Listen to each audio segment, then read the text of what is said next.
Remember, you may not operate over another person unless that person is involved in the operation, for example, a crew member, or when a safe cover, such as a stationary vehicle or protective structure that would protect a person from harm if the small structure were to crash into that structure.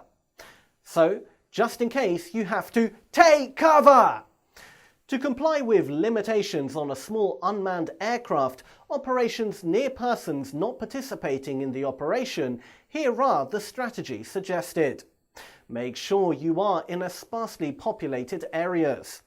If the area is inhabited, then you must ensure those people are under a cover. If operating in a moving vehicle, then choose a sparsely populated area. Adopt an appropriate operational distance from the participants. Now, did you get all of that? Fantastic! Quick quiz.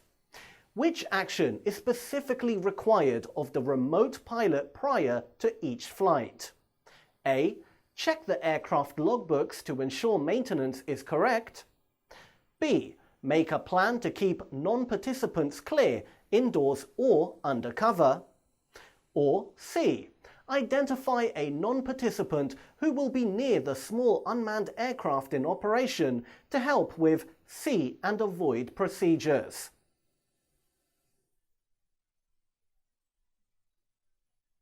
Okay, the answer is B. I hope you got all of that. If not, then review the questions in your Part FAA Part 107 booklet. Thank you. This has been a short lesson from Double Axis.